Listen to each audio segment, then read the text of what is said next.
Coming up next on Marlborough this week, mourning the untimely death of a local high school student. We have reaction from school committee members. Plus, we're doing something that perhaps we should have done a long time ago. A new registered job will be aimed at snatching up parents who are lying about their residency here in Marlborough.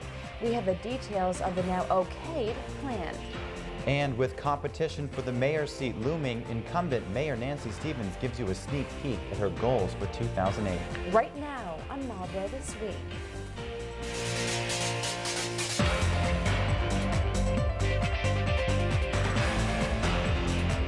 Welcome to Marlborough This Week. I'm Kristen Doucette. And I'm Dan Corcoran. A devastating accident in New Hampshire has claimed the life of a Marlborough teenager, and now friends and family here are mourning his death. Police say 17-year-old Travis DeSimone was renovating an old dairy barn in Marlborough, New Hampshire, when a cement foundation collapsed, trapping him underneath. A friend working near DeSimone found him pinned under the wall and called for help. 3 or 4 passing motorists stopped and tried using car jacks to pry the slab off the teen, but their efforts were unsuccessful. Emergency crews arrived a short time later, but were unable to save DeSimone. He was pronounced dead at the scene. Well, to hear of this sudden loss of Travis is such a shock to us all, to the entire community. We're all heartbroken and saddened. By all accounts, Travis was exactly the type of young person we're trying to build here in the Marlborough School Department. He participated in sports, he was a good student, he was involved in music. By all accounts, he was a wonderful person, a great friend. He was well on his way to becoming a great citizen of the world, a productive member of our community. And to have something like this happen is just tragic and heartbreaking. And all of us, I'm sure, together want to send out our prayers and best wishes to the family, think positive thoughts for Travis. And I think it's going to cast a bit of a cloud over this entire summer, and certainly he's going to be very, very missed.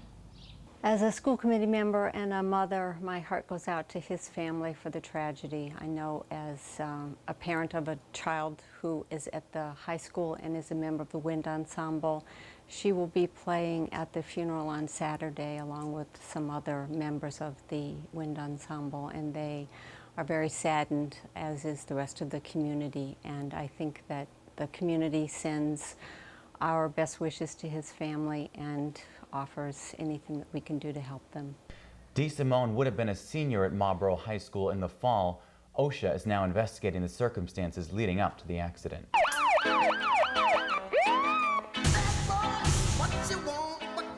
We continue now with a local man now arrested after threatening to kill his pregnant girlfriend. 37-year-old Robert Edward Hafey of 145 Pleasant Street, apartment 111, was arraigned in Marlborough District Court for allegedly choking, punching, and threatening to kill. He was ordered without bail while waiting for a hearing to determine if he is in danger to the general public. Hafey has been charged with 1 count of assault to murder, 2 counts of assault and battery, and 1 count of aggravated assault and battery. Well, 2 teenage boys then police on a wild chase through town after they were seen spray painting the side of a building on Main Street. Marlborough police were able to catch one of them, who has been charged with breaking and entering, trespassing, and defacing property. The other suspect, however, got away. Lieutenant Boland of the Marlborough Police Department says the hunt is still on for that second suspect. Well, before you know it, elections will be here once again. Currently, the announced candidates for mayor are incumbent Nancy Stevens and Marlborough Patrol Officer Patrick Hogan. We spoke with the mayor last week about what her goals are for the year 2008 and how she feels about her run so far. I think what I want to continue to do, if you look back over the last 18 months, and one of my priorities was efficiency in government. Look back at some of the departments that we've reorganized in the last 18 months. With the school IT department, I think that you look now and our technology upgrades. We have great technology in terms of hardware and software. I think we were lacking in that department, and it really was a matter of consolidating the city IT department with the school IT department. We've reorganized the legal department, and maybe people aren't seeing that right now in terms of what that efficiency has done, but you know, with a part-time solicitor, we were outsourcing a lot of our legal costs. So I think you'll see our legal services costs came down this year in our budget. But more importantly, I think we're being proactive. Having a full-time legal staff here, a full-time city solicitor, a full-time assistant solicitor, you have the opportunity to run things by them. So we're being proactive in doing that. We want to continue to grow, and we want to continue to make sure that we have the opportunities and the resources there to improve the quality of life. I continually say at department head meetings and when I talk to employees, we have an awesome responsibility. We literally affect the quality of life every day for the residents that we serve, and we can't ever forget that. And every decision we make has to reflect that. And we have to make sure that our vision and our purpose in every decision that we make reflects that. And it's very important. It's an awesome responsibility, but it's one I just absolutely love. We unfortunately were unable to meet with Patrol Officers Association President Patrick Hogan, who is also running for mayor. City councilors want federal customs agents to establish an office right here in Marlborough in an effort to crack down on illegal immigrants living in the city. Whether city funds can be used to fund the local U.S. Immigration and Customs Enforcement Office is the next question. Under the proposed measure, the city would fund a branch of the U.S. Office of Immigration and Customs Enforcement. At a recent city council meeting, Mayor Nancy Stevens was asked to explore the possibility of bringing a federal immigration office to Marlborough and was asked to report back in a 90-day period. Officials announced last week that the city will receive $10 million in state money to offset the cost of rebuilding its West Side sewage treatment plant.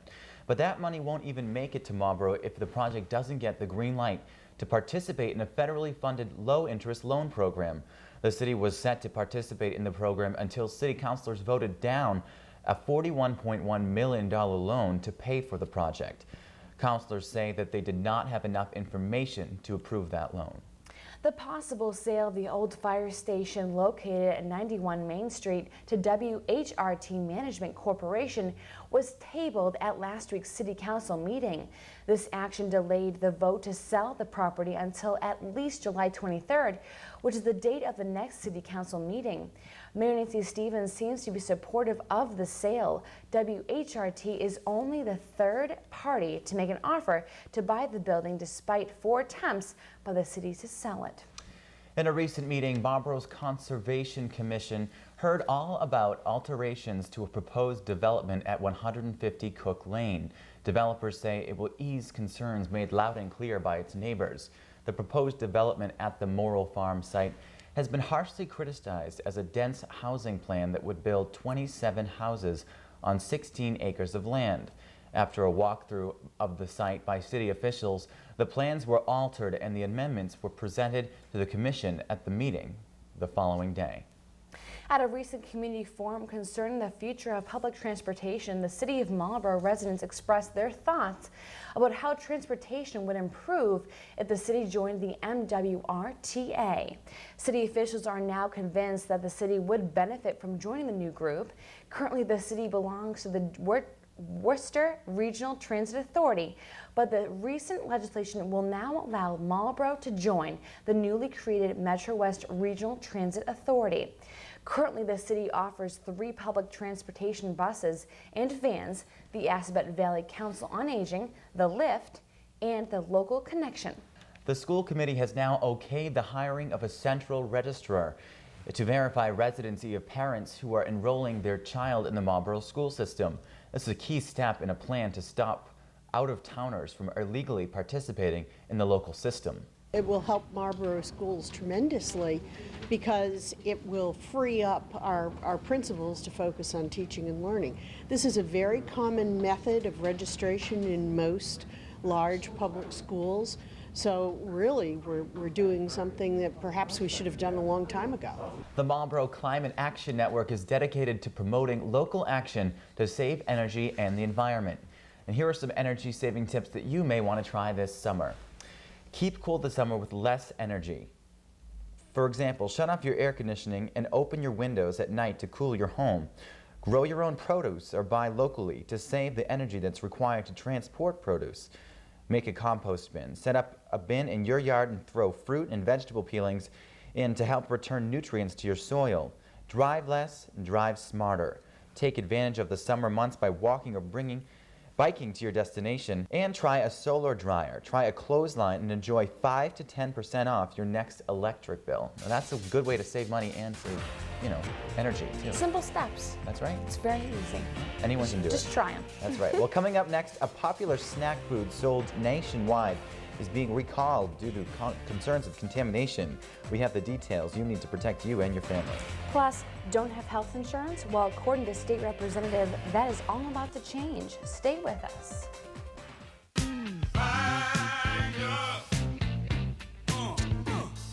When you change your clocks, it's time to change your battery and your smoke detection. You would turn the battery, pull it out. Again, you would put the battery back in, turn the battery, and push in.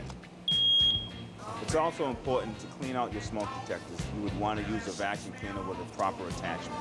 This is firefighter Asanko saying, be smart, be aware, be fire safe.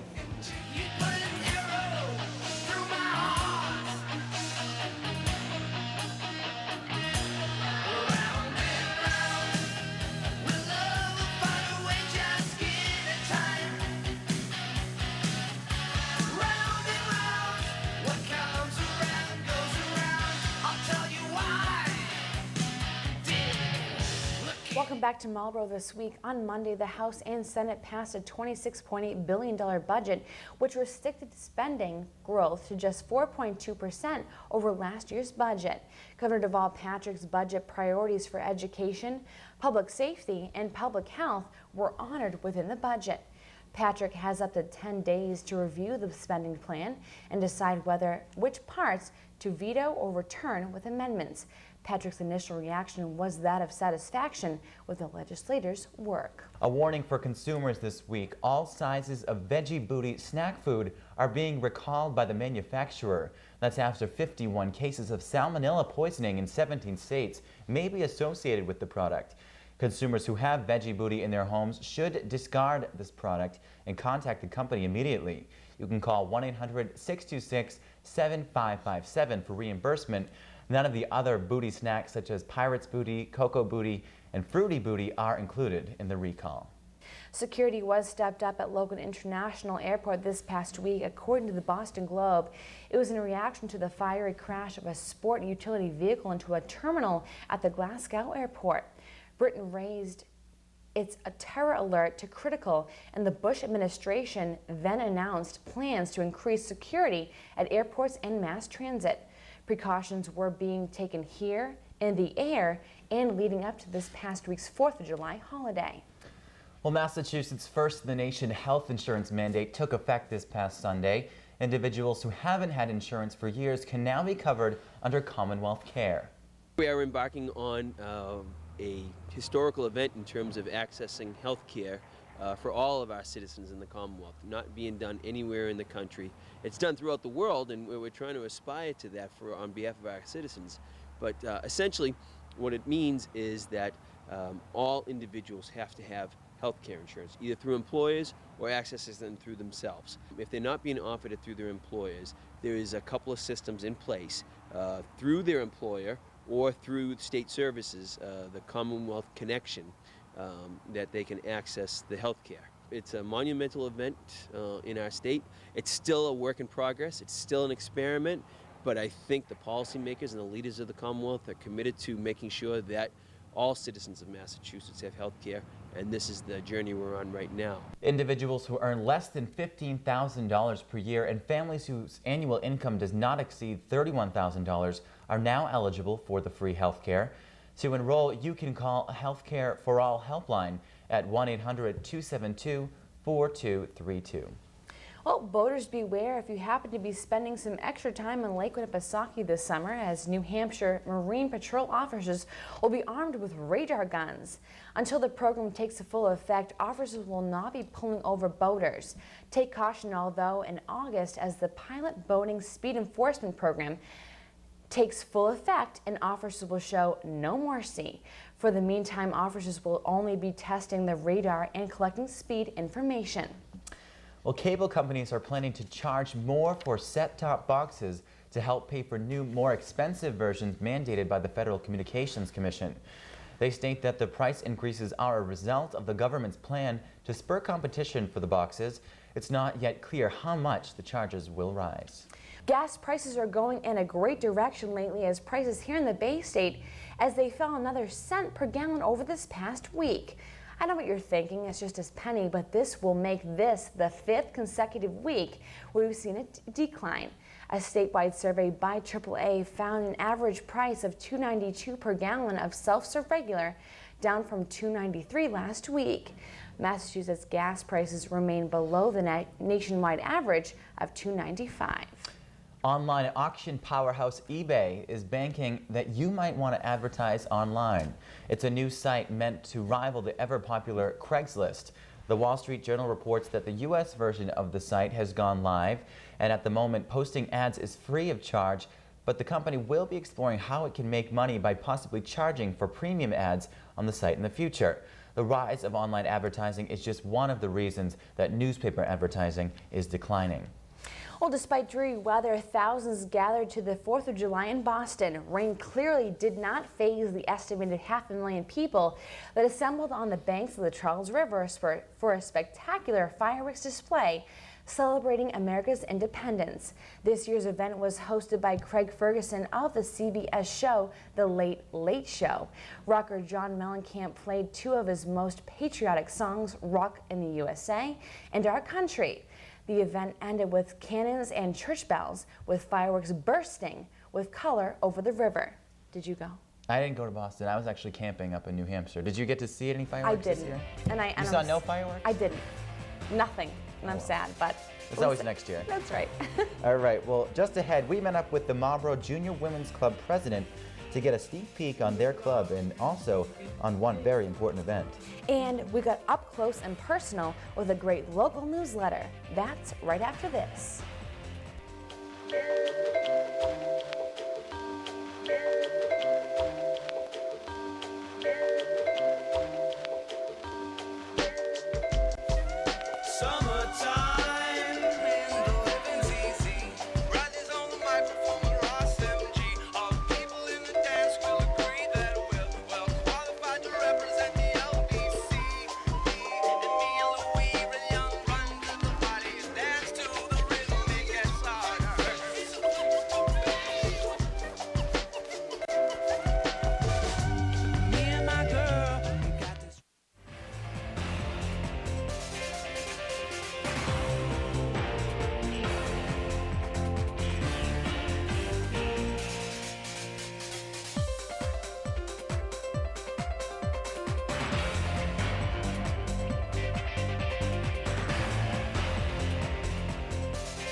Welcome to this week's Power Minute.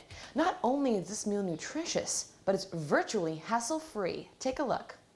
This week, we begin with sautéed shrimp. While shrimp may be small, they are huge in appeal as these delicious, clean, and crisp-tasting crustaceans can be served hot or cold under the most popular seafood in the United States. Fresh or frozen, shrimp can be enjoyed throughout the year. Shrimp is an excellent source of protein and selenium. It is also a very good source of vitamin D, vitamin B12, and a very good source of iron, phosphorus, omega-3 fatty acids, niacin, zinc, copper, and magnesium. Whether mashed, baked, or roasted, people often consider potatoes as comfort foods. It's an important food staple and the #1 vegetable crop in the world. Potatoes are a very good source of vitamin C. They are also a very good source of vitamin B6, copper, potassium, and dietary fiber. Cool and crispy, radishes look simple, but they add nutrition and color to any meal as they punch a distinctive kick of flavor. Radishes are fat-free and cholesterol-free, low in calories and sodium, and are extremely high in vitamin C. They also contain sulfurous compounds that may aid against cancer. Don't overlook these powerhouses of flavor, as it can add vitality to your diet in many ways. Now on to your dessert, and it's grapefruit. Tart and tangy with an underlying sweetness, grapefruit has a juiciness that rivals that of the ever-popular orange and sparkles with many of the same health-promoting benefits. Grapefruit is an excellent source of vitamin C. It is also a good source of dietary fiber, vitamin A, potassium, folate, and vitamin B5.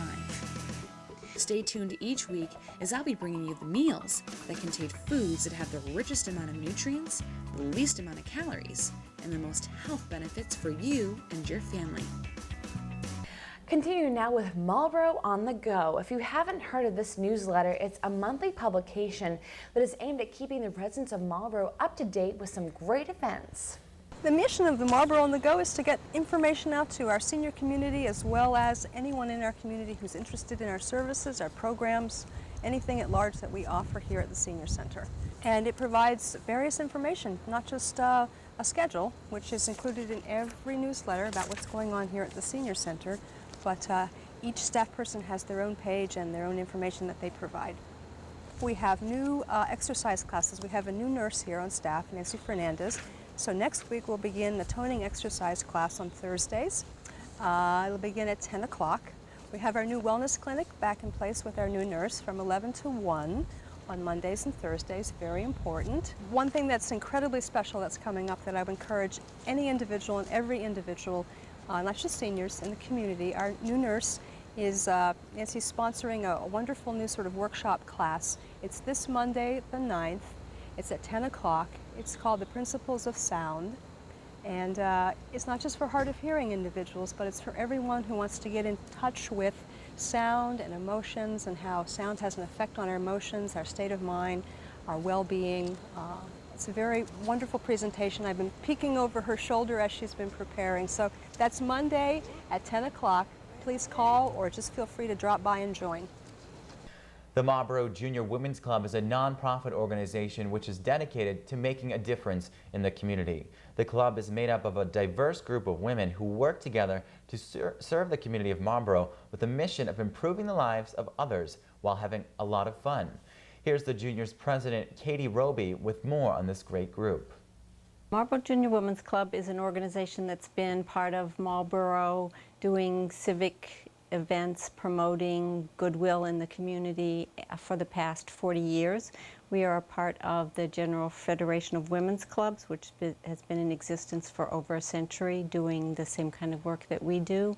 We currently have about 20 members who are doing various events throughout the city. We do work at the library. We work education across the city. We are selling cool ties, which we did for part of the parade for Veterans Day, and we are sending them to soldiers in Iraq. We did Dancing with Celebrities, which will be held again in the future.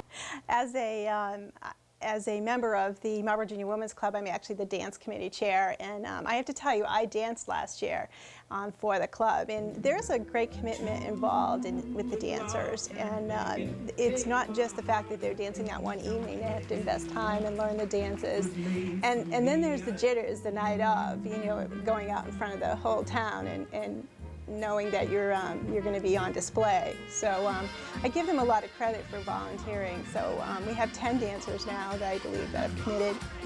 Everything from the postmaster to mayor candidates and the director of the hospital. The event is actually being run in conjunction with Marlborough Hospital. We're working towards some funds to help them with a healing garden, and that's a new project that the hospital is trying to get off the ground. Last year, our proceeds helped the food pantry. So each year we pick a different organization to partner with. If you'd like some more information on the Marlborough Junior Women's Club, please visit their website at marlboroughjuniorwomensclub.com. Openings for the postgraduate training program at Azabet Valley Tech are now available, but you must act fast as the next course offerings will begin in September. We spoke with Cindy Zomar to learn more about this great program. The postgraduate technical training program at Azabet is probably one of the best deals you can find around here. It's accessible it's attainable, it's affordable. What a fantastic opportunity for people who need to change a career for whatever reason or just want to try something new. We have a gentleman in our culinary arts program right now who was a Marine for 20 years and has done all different kinds of things and decided he wants to be a chef. Voila, we have the program for him. It's just a great opportunity. I hope people call and find out more about it. All applicants must attend an information session before applying, and applicants are asked to bring a school diploma, medical records, and should be prepared to schedule a personal interview. The next informative session for the training program will be held on July 24th at 9 a.m. For more details regarding these sessions, you can contact Cindy at 508-485-9430, or you can check the Assabet Valley Tech website at assabectech.com. Well, the Groove Alliance kicked off Marlborough's 2007 Summer Concert Series last Thursday with a concert at Union Common. Take a look now at this summer schedule.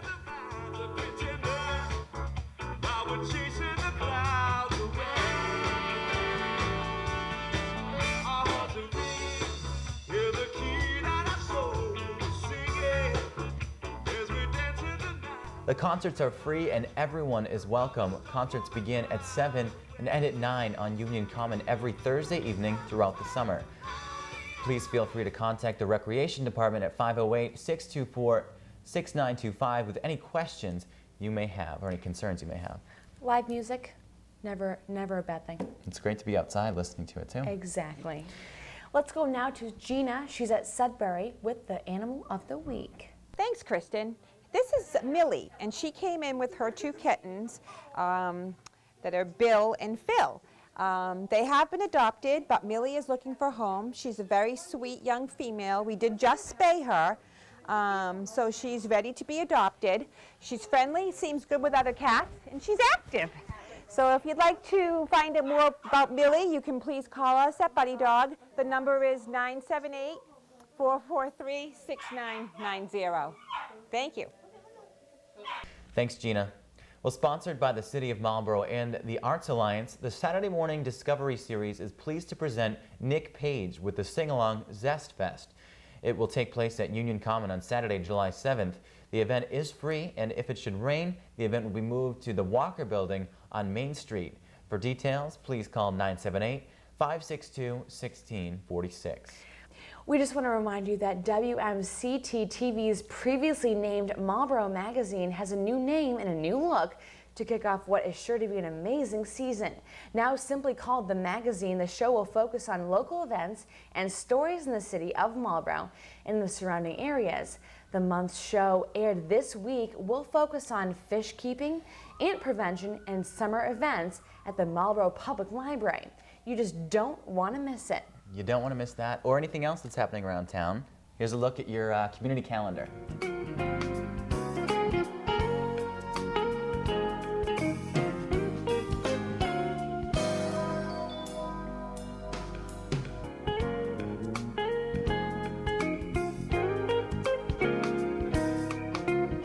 That's going to do it for this edition of Marlborough This Week. I'm Dan Corcoran. And I'm Kristen Doucette. Have a great week.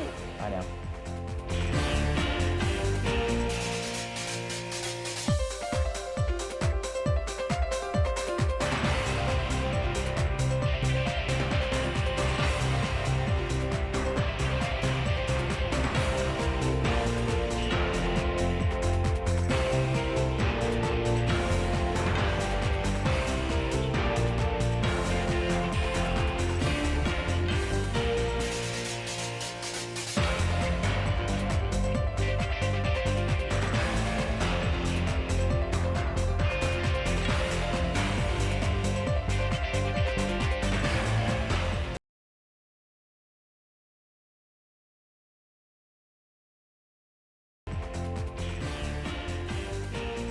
Coming up next on Marlborough This Week, an elderly woman is safe despite accelerating into two-way traffic on Boston Post Road. We have reaction from local businesses. Plus, the city gains some light as new windows are in store for the Senior Center. We have the details of this momentous event. And meet Marlborough Hospital's newest physician. We have an exclusive interview that you don't want to miss. Right now on Marlborough This Week.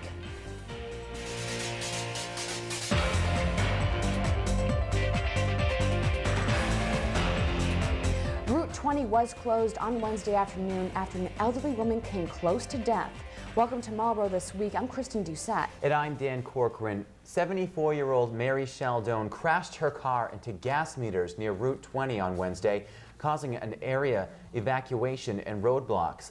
The accident occurred at 181 Boston Post Road at the site of several local businesses and homes. Warren Security, Embroidery Unlimited, Anderson Insurance, and Fireflies Corporation were all affected. Onlookers comment that Sheldon drove her green Subaru out of her driveway onto Route 20 and unexpectedly drove forward right into two-way traffic. I was working at Embroidery Unlimited on Boston Post Road East here, and we all heard a very loud, strange noise, and I felt a real vibration on the building. And two of the employees ran out to see what was going on, because we get a lot of car crashes out here. And next thing I knew, they ran in and yelled, "She hit the gas line, it's open, call 911. So I ran on the phone, but we were evacuated and everybody had to get out to the end of the property down that way. And the police came very quickly, and then they blocked off the traffic from both sides of the road. Apparently, she hit a truck on the other side of the building over here on the other side, and then hit the building and the gas, and it opened up. Then she proceeded to go across the island and across the street, avoiding all traffic on Route 20, not being hit or hitting anybody, which was miraculous, and then crashing into a tree where she finally came to a stop. I heard a big bang. Then I looked out the window, and then the building shook. And I looked over at this corner, and I saw gas meters flying. And then I saw a car race across, jump over that little bump there, cross Route 20, miss a whole bunch of cars, not hit anybody, which blows my mind, because it'll take me 5 minutes to get out of here some days. Go across the street and smash into the tree, like an accordion. And then I looked back at the gas meters and thought it was a pretty good idea to get everybody out of the building. So you evacuated the building? I evacuated my office. They were coming out from Embroidery, and then we went back up and got people at Fireflies out. And then the cruisers came, and they had no idea about the gas leak, and we told them, and then immediately all heck broke loose. The road was shut down, and we were stuck here for an hour and a half. But that's what happened. It was a little scary. I mean, I really thought that woman, if she hit a couple of cars crossing that road right there, it would have been so much worse. It would have been so much worse. Sheldon was okay, but was shaken, scraped up, and her chest hurt. Police blocked off Route 20 at approximately 2:30 p.m., and the road was then reopened at about 3:30 p.m. Federal safety investigators are now looking into the New Hampshire construction accident that led to one local student's death. Police say 17-year-old Travis DeSimone was renovating an old dairy barn in Marlborough, New Hampshire, when a cement foundation collapsed, trapping him underneath. He was pronounced dead at the scene. As of this week, the New Hampshire office of the U.S. Department of Labor's Occupational Safety and Health Administration is expecting the barn for violations. DeSimone would have been a senior at Marlborough High School this fall. A homeless man was arrested on Tuesday, charged with his 5th OUI. Police arrested 50-year-old Thomas Martell and charged him with his 5th offense of operating under the influence of alcohol, operating a vehicle with a revoked license, revoked registration, and driving an uninsured vehicle. Martell was arraigned at Marlborough District Court this past week and is being held without bail. Martell is scheduled back in court on July 18th.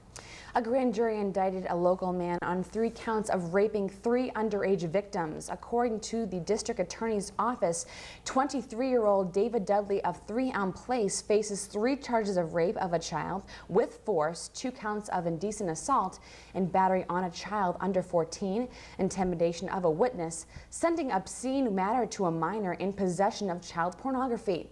Dudley will be arraigned in Middlesex District Court on July 18th. Well, the city of Marlborough can now replace the windows in the Liberty Hill senior apartments thanks to a whopping $725,000 check in emergency state money. This is something that the residents, 2 years ago when I took office, one of the chief complaints or issues that they had here at 240 Main was the condition of the windows. The Community Development Authority had been working for years to try to put money away, the reserves, in order to pay for this project. Obviously, a project of this size costs hundreds of thousands of dollars. I want to thank DHCD for looking at our application for this emergency technical assistance and granting us $725,000 to complete this project. Thank you. These facilities are so important to the community, and it is time that we invested in their keeping them up to date and keeping them in good condition.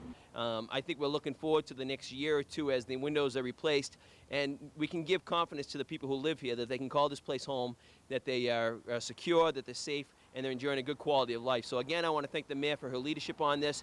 She saw the problem, she identified it, she worked with the state, she worked with the committee, and we're able to deliver this today, and it's a proud day in Marlborough to be able to say so. And very happy on behalf of the administration to be able to carry out one more piece of the governor's commitment to public housing. This is a new day for public housing, for us to be able to move forward on so many of these projects, and I look forward to successful completion.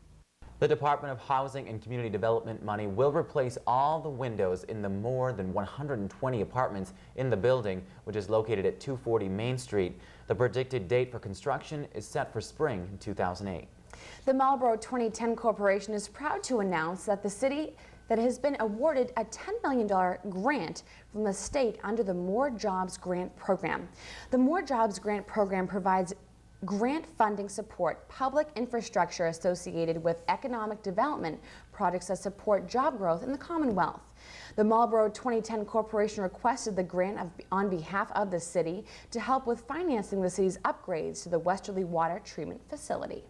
The school committee has now okayed the hiring of a central registrar to verify residency of parents who are enrolling their child in the Marlborough school system. This is a key step in a plan to stop out-of-towners from illegally taking advantage of the local school system. At a recent school committee meeting, all members agreed with the policy change. Business owners are stressed out about a proposed city ordinance that would reduce the size and style of their business signs. The proposed ordinance will limit sign size to 25 square feet in size and 8 feet in height. The ordinance will completely eliminate internally lit signs as well. In addition, under the ordinance, a business would not be able to display a road sign within 150 feet of a sign on the side of a building. Before you know it, elections will be here once again, and it looks as though the mayor's race is heating up. Currently, the announced candidates for mayor are incumbent Nancy Stevens and Marlborough Patrol Officer Patrick Hogan. Patrick Hogan officially declared his run for the city's top office during a campaign kickoff on Friday the 13th. Hogan states that he is running because there is waste in the administration of the city government. In addition, Hogan comments that tax dollars are being used poorly and there is duplication. During the school year, if your child was eligible for a free lunch or reduced lunch, they can still receive that nutrition right on through the summer. The summer lunch program began last year and was operated through the Boys and Girls Club. The program is entirely run by volunteers who donate an hour every Monday, Wednesday, and Friday morning, where they bag sandwiches, fruit, a snack, and a drink. Lunches are delivered to school summer programs, summer camps, and anyone else who requests them. The events that occurred during the first hour after a health tragedy can significantly impact survival. Life Flight is utilized during this time as an air-based ambulance service at numerous hospitals. Currently, UMass Memorial Hospital is redesigning its rear parking lot where the helipad is located in order to fully use the service. Throughout these renovations, patients that are requiring Life Flight will be taken to Marlborough High School, where a helicopter will be waiting. The hospital will work with the fire department whenever a patient needs to be transported.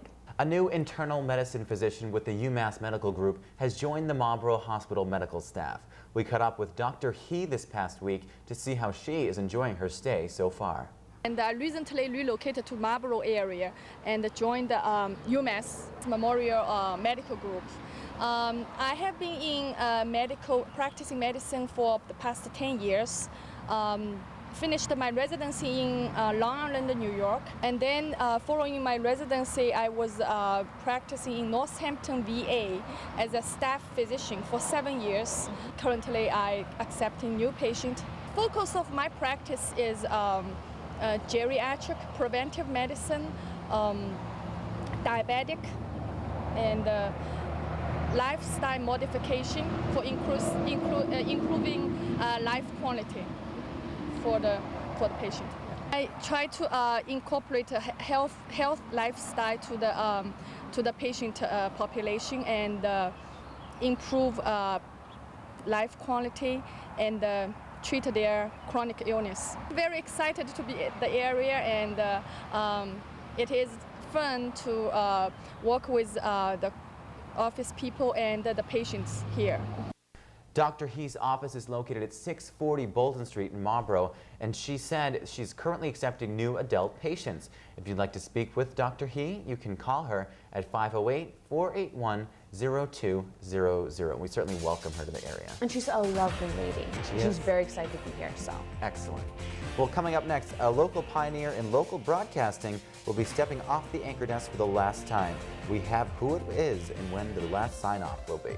Plus, during 18 television seasons, The Simpsons' fictional location has never been identified until now. The winning Springfield is right after this. Eurasian milfoil is just one of many invasive species that are threatening our nation's fisheries. Do your part to prevent the spread of harmful invasives before it's too late.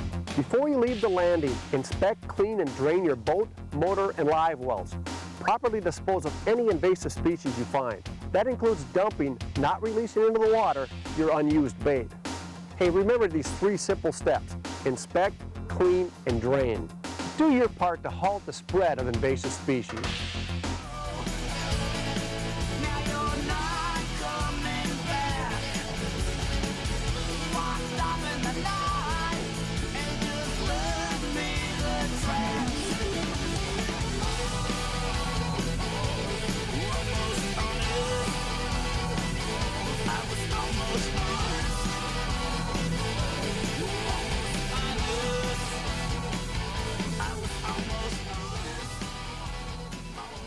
Welcome back to Marlborough This Week. According to the Boston Globe, Governor Deval Patrick vetoed $41 million in spending on Thursday, which had been approved by the legislature. Patrick slashed $11.5 million from the trial courts, eliminating funding for abstinence-only education, and removed pet projects that lawmakers had slipped into unrelated accounts. Last week, the governor approved $26.8 billion in spending, which includes millions for his plans for public safety, health, and education, but does not include his proposal to close the loopholes in the corporate tax code. The budget will fund state operations for the 2008 fiscal year, which began on July 1st. A year-long study by federal investigators into the cause of the Interstate 90 tunnel connector ceiling collapse that killed a Boston woman in July of 2006 has led to the conclusion that contractors and builders probably used the wrong kind of epoxy glue to secure ceiling panel anchors. Investigators state that there weren't any problems with the design itself, but tests revealed that the epoxy chosen to fasten the bolts was a fast-set adhesive that was not going to be strong enough to hold the panels over time. As a result of the tunnel accident, a set of recommendations, including a call for federal safety inspections of all U.S. tunnels, have been set to be issued. Auto giant Nissan is recalling over 140,000 vehicles over fire concerns. The recall was announced on Thursday and affects the 2007 Altima sedans. The company officials say the air filter in those models can catch fire if it touches a hot object like a cigarette ash. So far, Nissan states that it has received 4 reports of fires, but fortunately no injuries. Dealers are instructed to replace the faulty air filters, and the recall is expected to continue through October 1st. State regulators have ordered Massachusetts Bay Community College to stop accepting new applicants for its nursing school program. The Board of Registration Nursing stated that the college nursing program suffered from a lack of leadership and direction. In addition, the board has cited a lack of dean, a nursing program administrator, and several nursing instructors. Mass Bay's Provost Steve Berrien is also allegedly accused of improperly passing one student through the program. According to the Globe, Berrien has denied all accusations, and he expected the admissions ban to be taken away this week. The popularity of the renewable biofuel ethanol is on the rise. Ethanol is made from corn, barley, and other plants and is sparking politicians to see ethanol as their way to limit the country's dependence on foreign oil. Farmers, although, see it as another way to get more money for their crops, and it has been affecting you as well. According to Reuters, U.S. popcorn prices have risen more than 40% since 2006. New rules to protect endangered whales from fatal fishing will be placed by this October. This was due to environmentalists issuing to end what they call an excusable delay. These rules will protect whales, including the North Atlantic right whale, which has a population of about 350. A key part of the proposed rules will be a switch by lobstermen to use a rope that sinks to the ocean floor so whales don't get caught in it. In addition, the shipping lanes in and out of Boston Harbor were shifted slightly northward in order to avoid high whale concentration areas. Well, if a word shows up often enough in mainstream writing, editors of the Merriam-Webster Dictionary say they will consider it. This year's list is adding 100 words, and as always, the list gives meaning to the latest lingo in pop culture, technology, and current events. Words such as crunk, which is a style of rap and music, and the abbreviated DVR for digital video recorder are amongst the 100 words. No matter how odd some of them appear to be, the dictionary editors state that each have a promise of sticking around in American vocabulary for quite some time. A small town in New England has now won the competition to host the premiere of the new Simpsons movie. Springfield, Vermont, which shares its name with the cartoon hometown of Homer Simpson and his family, beat competition from 13 other Springfields across the U.S., including Massachusetts. During 18 television seasons, The Simpsons' fictional location has never been identified. Each state boasting a Springfield submitted a video making a case to host the premiere. The videos were in turn then posted on USA Today website, and readers voted for their favorite. After 35 years, renowned local news anchor Natalie Jacobson announced her plans to transition off the anchor desk. The announcement was made on Tuesday with WCVB's general manager Bill Fine. Jacobson will now work on a new multimedia business that she hopes to launch later this year. According to the BostonChannel.com, manager Bill Fine comments that she's truly an icon. I don't believe it's possible that any past, present, or future reporter or anchor in Boston can achieve the legendary status of Natalie Jacobson.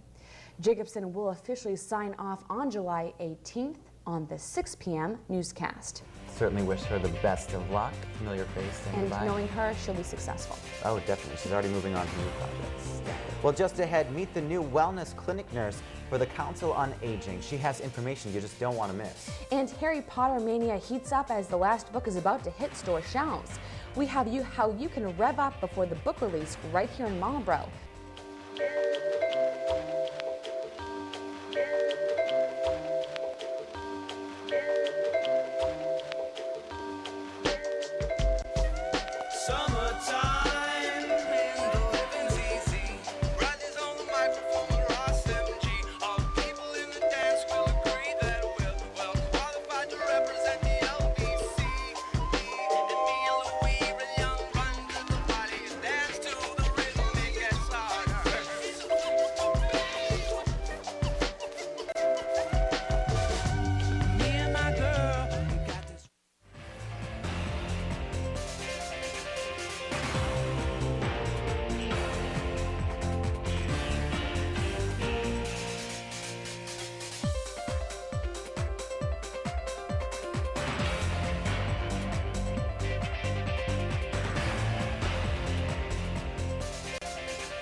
Welcome to this week's Power Minute.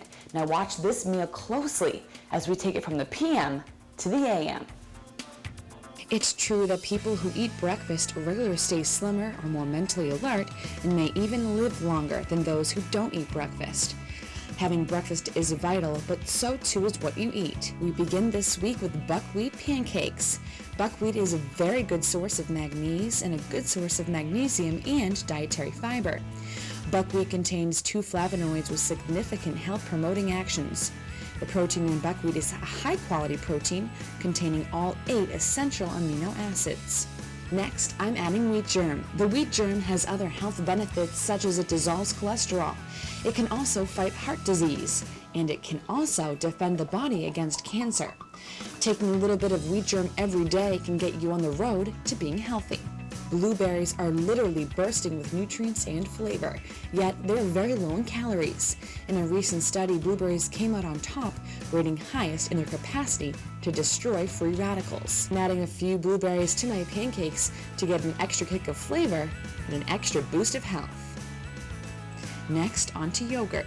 Not only is yogurt a wonderful, quick, easy, and nutritious snack that is available year-round, but researchers are finding evidence that milk and yogurt may actually add years to your life. Yogurt is a very good source of iodine, calcium, phosphorus, and vitamin B2. It is also a very good source of protein, vitamin B12, potassium, and zinc. Breakfast works wonders for improving the quality of your life. Eating breakfast results in craving and eating less junk food later in the day. It also enhances weight control, sports performance, daily energy levels, and future health. Breakfast is indeed the meal of champions. Make it a habit, no excuses.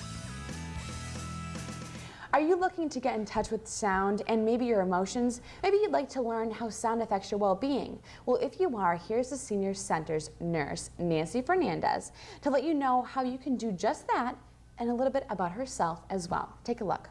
I've been a registered nurse for 15 years, and I also started a holistic practice 4 years ago because I got a calling to go into the holistic field about 8 or 9 years ago. And so I do polarity therapy, massage therapy, and craniosacral work. So I have a practice in Northborough, which has been great. I see kids and adults. Right now, what I offer at the Senior Center is I'm doing the blood pressure clinics on Mondays and Thursdays from 11 to 1. And on Tuesdays, every other Tuesday right now for the month of July, I'm going to be doing the hand waxing clinics. So the next one is next week, next Tuesday. And also I am bringing some of my background in, some of my experience, and so I just did a what was called the Healing Principles of Sound class, and I did that this past Monday, which was great, had a great turnout, and that was an hour-long class. It was from 10 to 11. I'm going to offer that same class again on the last Monday of this month, which would be July 30th. And the class is really great because it helps to people to understand how sound affects us, especially the nervous system, and how you can bring more of these balanced elements into your life. And so the response was really great that I got this past Monday. It was excellent. As Nancy said, if you'd like more information about this program or any other program that the Senior Center has to offer, please call the Council on Aging at 508-485-6492. Well, as you may know, the last Harry Potter book comes out next week, and the Marlborough Public Library is ready to celebrate with a whole week of Potter parties. Here's Eliza Langens and Jennifer Inglis of your local library to explain how everyone can get involved. The last Harry Potter book is coming out on the 21st, and for all of you Harry Potter fans, we have a bunch of stuff going on at the library. For teens and young adults, we have a Harry Potter trivia contest on Friday afternoon, and I want everyone to come, although I have to warn you, it is not going to be easy. The questions get progressively harder, and there are more than 100 of them, so by the time you get to the 100th, things are pretty obscure, so you need to study. Not like school, but you do need to maybe prep up a little bit, and everyone should come because the prize is going to be actually movie tickets. So if you haven't gotten a chance to see the Harry Potter movie yet, you can go see that. On Monday, we have a drop-in story time at 2 o'clock for all ages, and that's going to have a wizard and magic theme. Also at 6:30 on Monday night, we have another drop-in craft, and that is going to involve some wand making, I think, for the kids. And then at 10 o'clock on Tuesday morning, we have another story time where kids are encouraged to bring their wands and dress up in costume. That's at 2 o'clock. So we have two story times on Tuesday, 10 o'clock and 2 o'clock, that deal with magic and all that stuff. On the 18th, starting at 9:30, we're going to be airing all 4 Harry Potter movies in our auditorium. It starts at 9:30. We don't know when the other movies are going to start because we're just going to go one after another, so definitely come in for that. On Thursday morning, we have a song and dance story craft that's going to be involving snake charmers, And at 7 o'clock, we are skipping the Harry Potter festivities and doing our normal chess program. And then on Friday at 2 o'clock on the 20th, we're having a potions class led by one of our great assistants here in preparation for the book release. And then at the end of our summer reading program, on Monday, August 6th at 3 o'clock, we're actually going to do a book discussion with Eliza, the young adult librarian, and all of us who have read the book. And we want to make sure that everybody who comes to the book discussion has already read it, because we will be giving away the end if they haven't. And that is at 3 o'clock on August 6th. For more information, please call the library at 508-460-6900. Well, summertime is all about water, the beach, swimming, and watering your lawns, but all too often it's taken for granted. Truth be told, there are simple things that all of us, even our children, can do to keep our waters clean and flowing. That's where the WaterWise workshops come in. The workshops are starting this fourth season, which offer free, fun-filled environmental information to kids 6 to 12 years old. All workshops are being held on Tuesdays beginning at 10 a.m.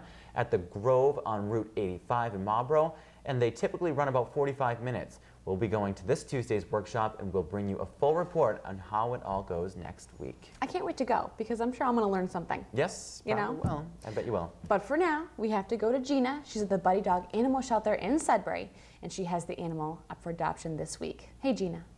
Thanks, Kristen. We're here today with Sonny, and he's a great little dog. He's a 2-year-old beagle, and we get lots of beagles here at Buddy Dog because they're very active hunting dogs. So they come in a cute package, but they are a lot of work. They need a lot of exercise, and Sonny could do with a little obedience training. He needs a home maybe with another beagle or another dog, but definitely not with cats. He prefers to chase cats, so we'd like him to be in a cat-free home. He's good with children, and he's housebroken. So if you're interested in Sonny, you can call us here at Buddy Dog. It's 978-443-6990. Marlborough Hills is sponsoring a big event. It's free to anyone that would like to join, any senior that would like to join, for free hot dogs. You may not know this, but July is National Hot Dog Month, and according to the National Hot Dog and Sausage Council, Americans will be consuming the famous Franks by the millions. The council estimates that Americans between Memorial Day and Labor Day will eat over 7 billion hot dogs. National Hot Dog Day is on July 18th, but here in Marlborough, as Amy said, Marlborough Hills will be celebrating the day on Friday the 20th. Now, please feel free to contact Marlborough Hills at 508-485-4040 for more information. One more thing before we go. The Addiction Referral Center is holding a huge yard sale this Saturday, July 14th. The ARC is a non-profit organization that provides daily meetings and welcomes all to the drop-in center to enjoy fellowship. Numerous people rely heavily on Marlborough's ARC to help them at what some feel is the lowest point in their lives. It will be from 9 a.m. to 3 p.m. at 110 Pleasant Street, and everyone is welcome to come. You should go. Donate something. Oh yeah, It's you for can a good do it, cause. definitely go. Definitely. All right, you don't want to miss that or anything else around town. Here's a look at your community calendar.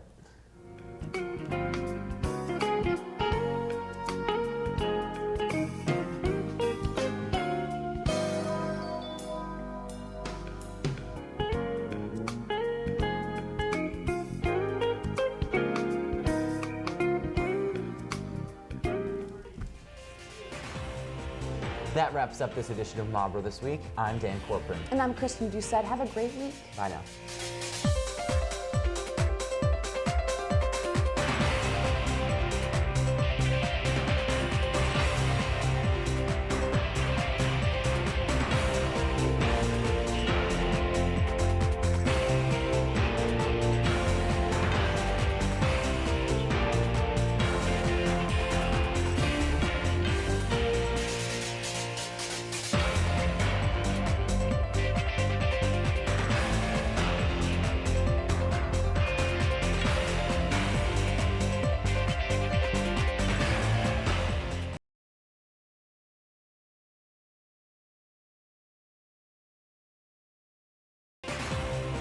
Coming up next on Marlborough This Week, Marlborough police need your help as a local man robs a bank on Route 85. What he looks like and how you can help in just minutes. Plus, a naked vandal is accused of trashing a hotel room, pulling a fire alarm, biting a bank worker, and now police say there are new details involving cocaine. And the next time you visit Marlborough Hospital for a mammogram, may notice a major difference in your results. We have all the details that you need to know. Right now on Marlborough This Week.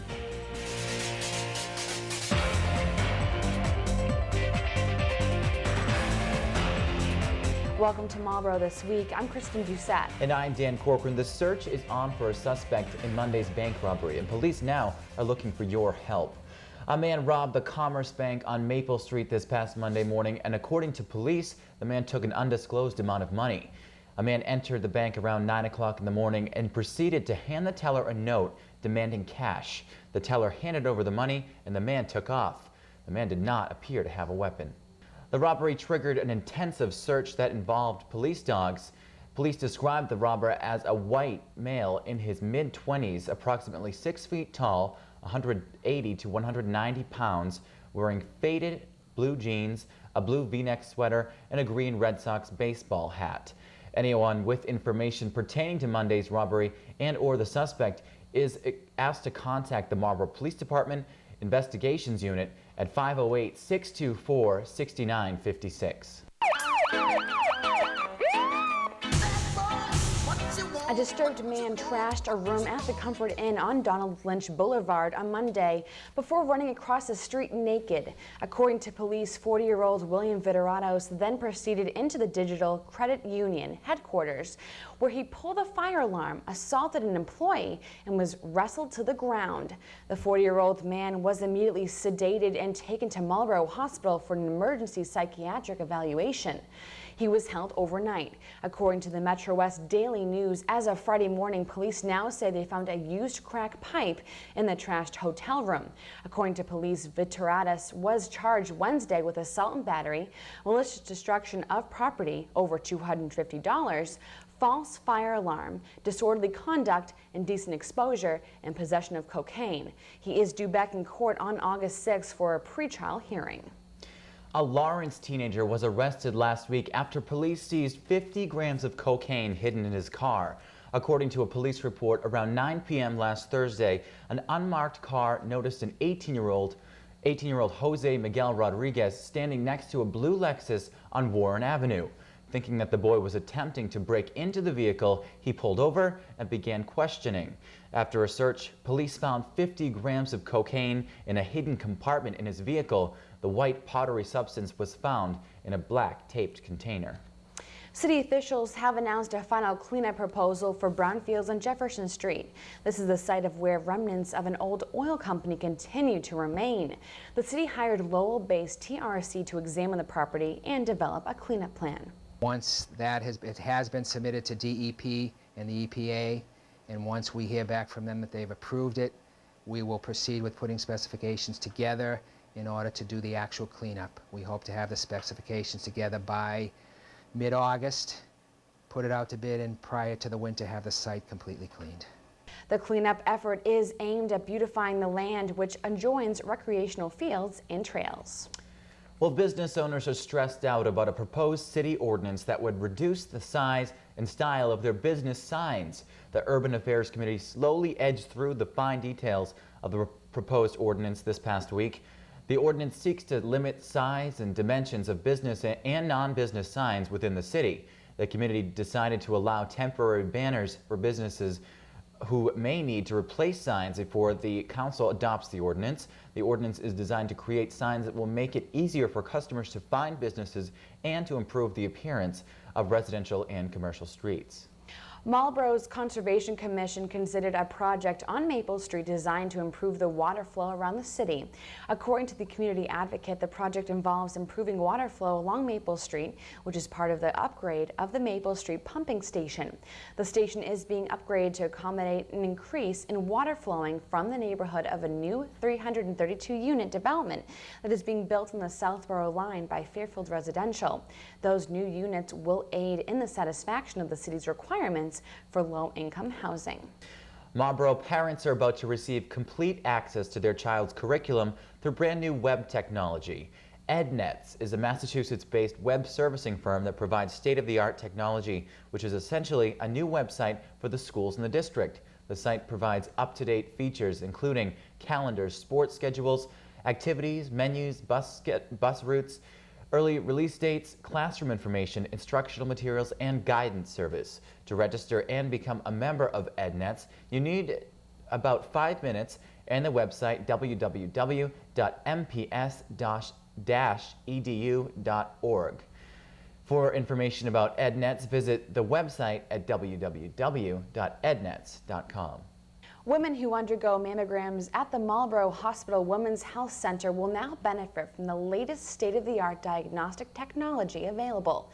This week we met up at the Marlborough Hospital to take a closer look at what's now available. This is our final stage of our digital upgrade here at Marlborough Hospital in our diagnostic imaging department. Previously, in the last year, we have upgraded our entire department to a digital environment, and mammography is now our last phase, so we're completely digital throughout our whole hospital now. And this is in alignment with the newest technology that's offered out there for diagnostic imaging. This will allow the community to have their mammograms done in a much more efficient manner. They'll be in and out a lot faster than they had in the past, because they'll no longer have to wait for films to be developed. And the radiologists and technologists, the technology that they're able to visualize digitally is just much more advanced and detailed for them to see. As far as the patient's concerned, they won't see much of a difference visually. There'll still be the compression, the positioning will be the same. They both use X-ray. The difference is that the digital is acquired through the digital detector, and the images come up right away on the screen. They won't have to wait for us to go to the dark room and develop the pictures anymore. They'll be available immediately for viewing. The technologist and the radiologist side, because afterwards the image can be manipulated. They can zoom in on areas that they might be concerned about.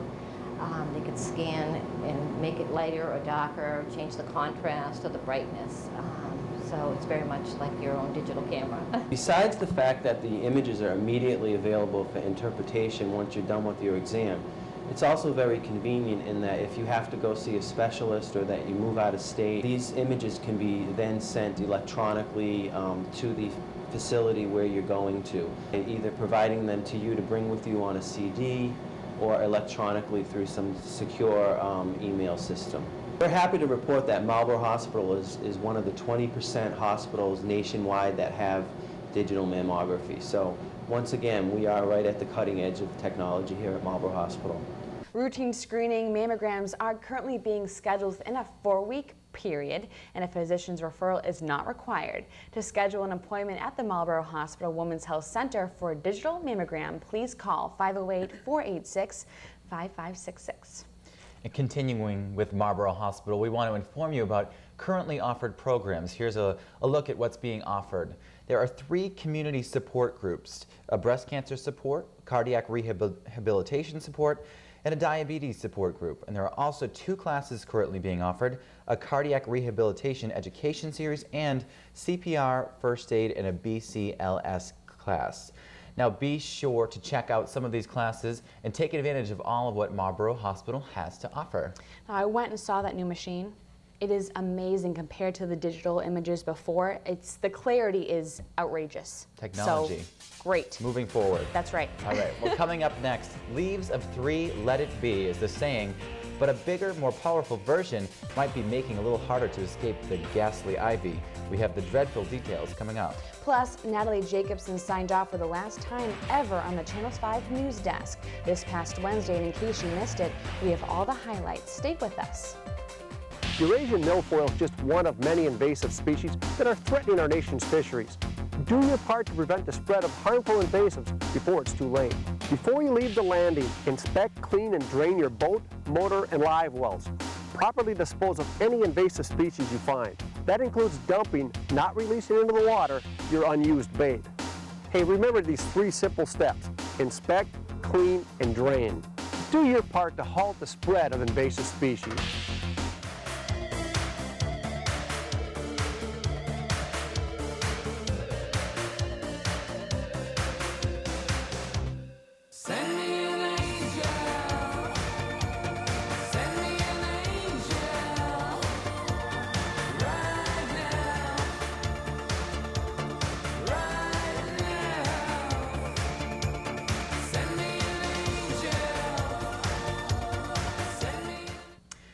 Welcome back to Marlborough This Week. On Wednesday, President Bush established a way to guarantee the safety of imported food brought into the country. This comes after the president's first meeting with the working group on import safety. The White House did comment, however, that the announcement was not aimed at China. The group will carefully review procedures and regulations looking at safety issues in the countries that send goods to the USA. Well, after 1 year, Governor Deval Patrick, frustrated by conflicting plans of the Turnpike Authority to make driving less expensive, signed an agreement this past week that will hopefully benefit you. The governor hopes that it will encourage more cooperation between transportation agencies. The aim of the pact between the governor's office and the 9 agencies of overseeing the state's highways, rails, and airports is coordinating construction projects, collaborating on bulk purchases of fuel and other supplies. The agencies have been meeting monthly since the beginning of Patrick's term in office back in January. The state is opening its car doors to the competition in the auto insurance market, and it's a chance that could save Massachusetts drivers some cash. Car owners could gradually see more competition in the auto insurance market under a new plan that was revealed this past Monday. The competition would ensure that good drivers would receive lower rates. The changes are expected to kick off in early April of 2008. Well, it looks like state lawmakers may be ready to give consumers a sales tax-free holiday once again this year. Despite no proposal passed in the House and Senate, the governor, the House Speaker, and Senate President are trying to make it happen on August 11th and 12th. Consumers would only get a tax break on items up to $2,500 and cannot be applied to items such as cars, boats, meals, and tobacco. Last year's tax holiday gave businesses $500 million in sales, but the state saw a $17 million loss in sales tax revenues. Well, poison ivy is as catchy as the ever-popular Beatles used to be, and anyone who has caught it knows that this weed deserves all the horrible stories that come along with it. Plant experts are now saying that climate changes might be making the poisonous ivy sprout in an even more hardy and potent way. Currently, poison ivy grows along the edge of wooded areas, in old fields, and in spots with not too much shade. Experts are now saying that a super plant that grows faster, produces bigger leaves, and produces more irritating oils could be created as a result of the climate change. The plant may get stronger and hardier, but the old saying remains the same: leaves of 3, let it be. For a time during Natalie Jacobson's career at WCVB, she was the only woman working in the Channel 5 newsroom. When she signed off Wednesday night after 35 years on the air, she walked away with her head held high as an anchor that truly defined news for generations to come. Despite strong emotions, the regular scheduled 6 p.m. newscast was particularly light-hearted as Natalie said goodbye to her dedicated audience. My life has been a privilege indeed. To have shared all of this with you, to have worked with the finest men and women in this profession, to be part of a television station that has dedicated itself to our community. It's not easy to walk away from this. On behalf of WCVB News Center 5, I'm Natalie Jacobson. Good night.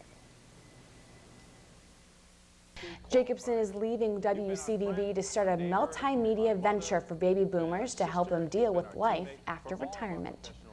Well, gas prices abruptly ended a streak of 6 straight weekly declines as prices rose 2 cents per gallon this past week, according to AAA of Southern New England. The Automobile Association's statewide survey found that gasoline prices in Massachusetts are now found at $2.92 per gallon for self-serve regular. Last week, gas prices clocked in at $2.90 per gallon.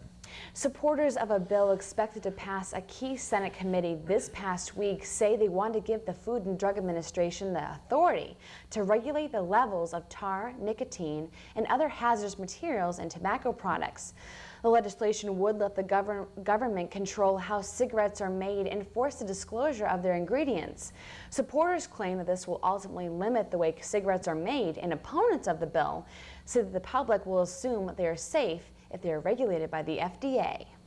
2 New England towns are making history as the list for the top 10 places to live came out this past week. Thanks to Money Magazine, we now know that Westborough, Massachusetts ranked at number 73 on the list. The town of 19,000 beat out all of the other towns of the Metro West. It was one of only 5 communities to crack the top 100. The criteria used to determine the top communities included median income, state income tax, car insurance rates, home prices, property taxes, and crime rates. Well, ever thought that you might want to buy fresh produce on your way home from work? On the highway? Well, the Massachusetts Turnpike Authority is now looking for farmers to provide just that. The Pike already has farmers with stands at 2 Charlton rest stops, but the Pike wants to give more travelers a chance to buy homegrown fruit and vegetables, particularly closer to Boston. The Mass Pike launched this program 2 summers ago, and this year is proving to be more popular. Farmers can sign up on a first-come, first-served basis for each service area along the 135-mile highway. If interested, please feel free to call 617-248-2800. The Boston Landmarks Orchestra will present 9 free concerts this summer in its inaugural series entitled Landmarks Festival at the Shell. The concerts will be held on Wednesday evenings at 7 p.m. at the Hat Shell on Boston's Esplanade. The annual event was founded in 2001, which gives free performances celebrating historical, geographical, and architectural settings. The Landmarks Festival began in early July and will continue until September 5th. Well, it's a headlining story even before it has been released, as the notorious boy wizard is causing some major controversy. First, someone posted what seems to be every page of Harry Potter and the Deathly Hallows online. Now, copies of J.K. Rowling's last Potter novel appears to have been shipped to some customers early. The author posted a plea on her website asking everyone who calls themselves a Potter fan to help preserve the secrecy of the plot. The 784-page book will have 12 million copies printed and ready to be sold in the U.S. this Saturday at the stroke of midnight. Do you know what happens? In the book? Yeah. No, not yet. You don't? And if I did, I wouldn't say anything about it. I'm sworn to secrecy. I'm reading that book, so I'll let you know if you don't read it. All right, sounds good. Speaking of Harry Potter, we're going to tell you where Marlborough residents spent this past week to find a Potter party in celebration of this weekend's massive book release. Plus, a couple of local teens are making sure the most important lessons about water are being taught to some of Marlborough's most impressionable residents. Stay tuned.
Welcome to this week's Power Minute. Now, if you have a blender at home, this next Power Minute is for you, as I'm going to be bringing you 2 fast, easy, and nutritious breakfast ideas. Take a look.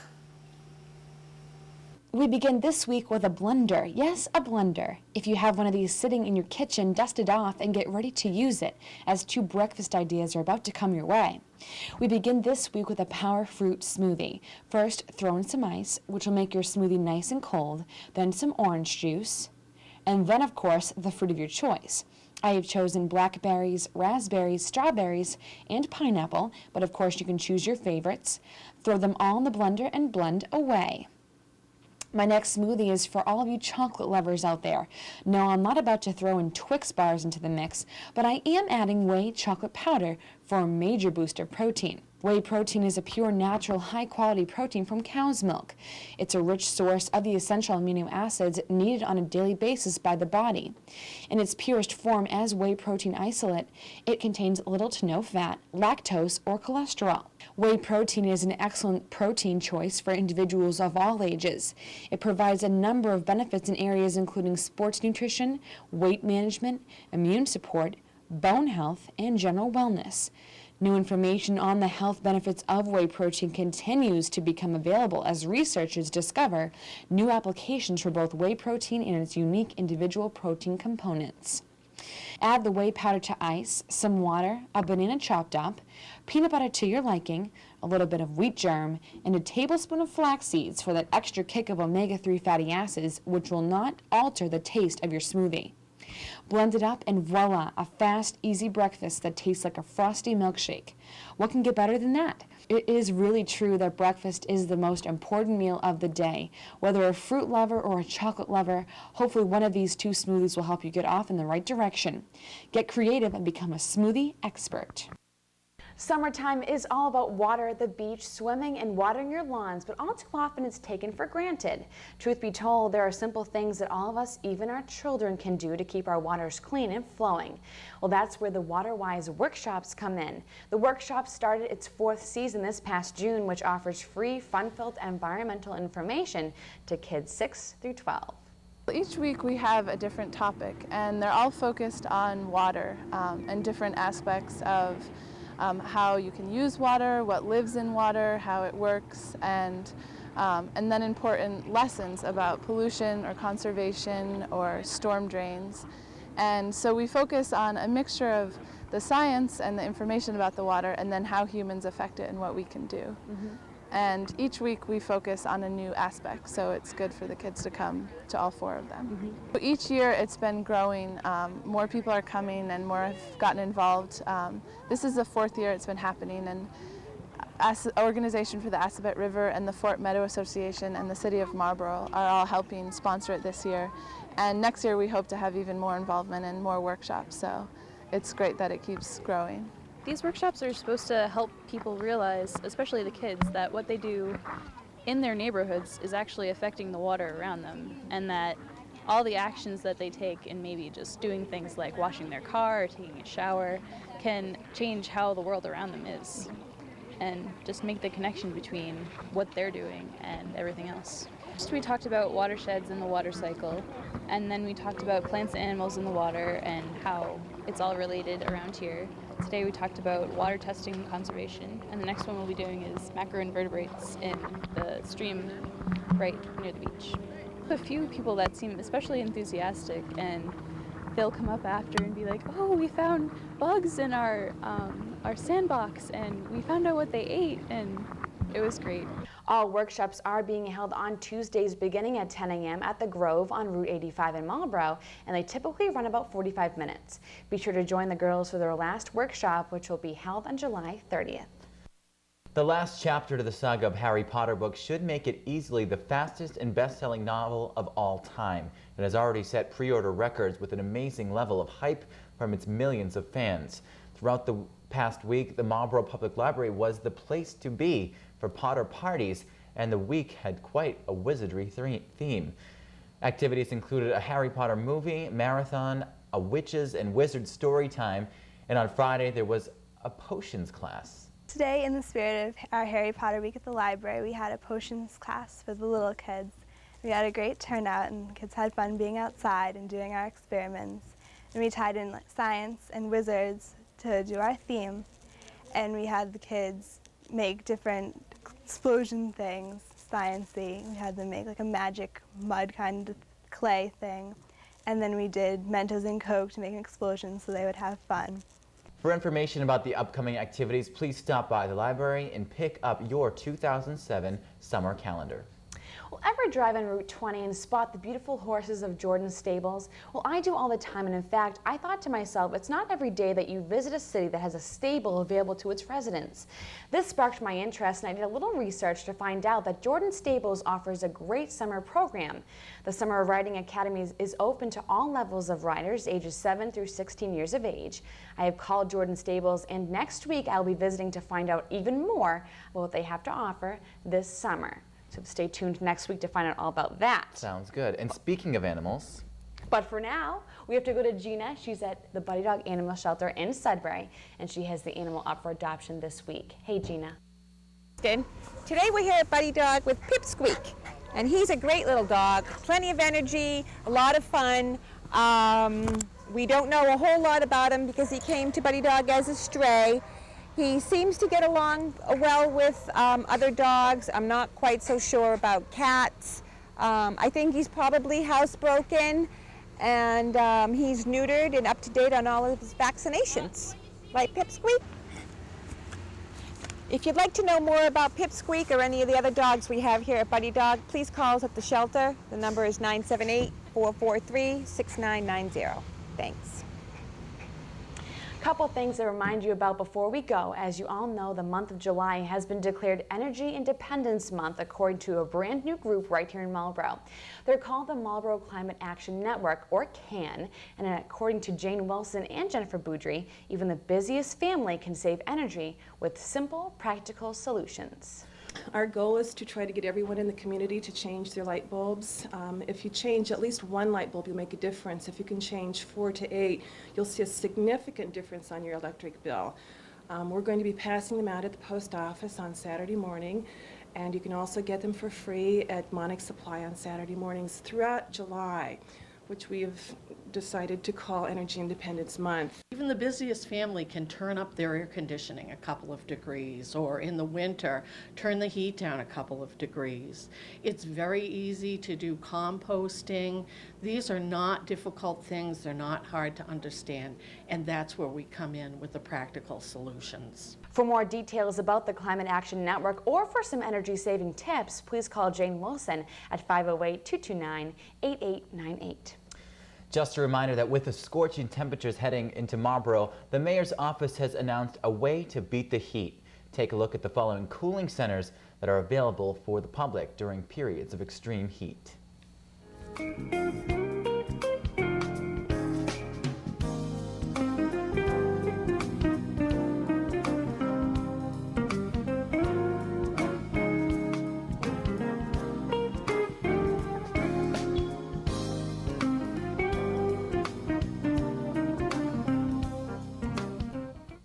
You should definitely take advantage of those cooling centers. They're, you know, great for people who need that. You want to take advantage of that and also all the other good things that are happening around town. Here's a look at your community calendar.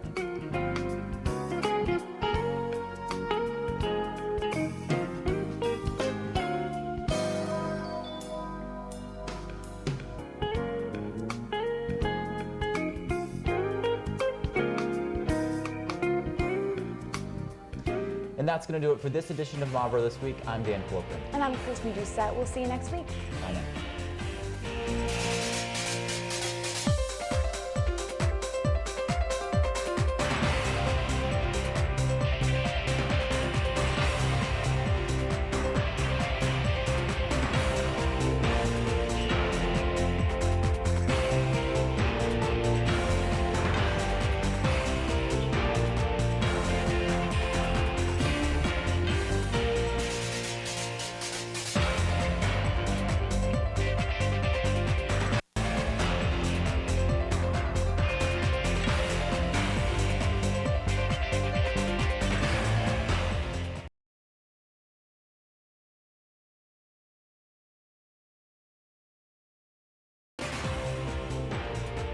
Coming up next on Marlborough This Week, police still need your help as a local man robs a bank on Route 85. What police released yesterday that might help you with the search.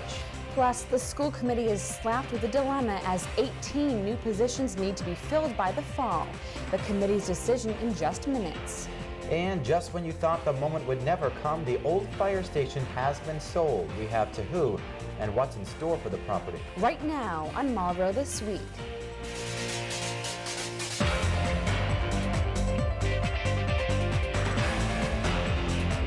Welcome to Marlborough This Week. I'm Kristen Doucette. And I'm Dan Corcoran. The search continues for a man who robbed a bank last week, and now police say there's a surveillance photo to prove it.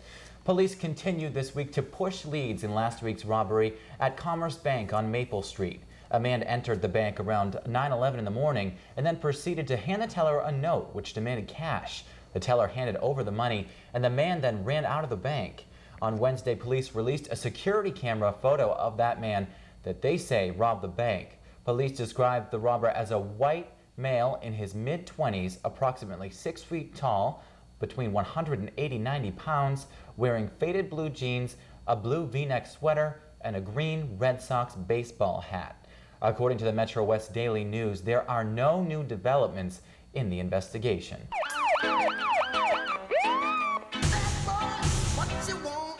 A hospital worker and 4 others were caught on Tuesday as the arrest as links to investigation into local drug trafficking surfaced. According to police, the 4 men and 1 woman were arrested in a span of 16 hours and were charged with countless violations. 18-year-old Jamie Casado, an employee at Marlborough Hospital, conducted drug deals while at the medical facility, and of the 5 arrested, Casado violated the most drug laws. According to the Metro West Daily News, Marlborough Hospital spokeswoman Melissa Hodgson stated that Casado did work in the food service department and is confident the Marlborough police will investigate it thoroughly.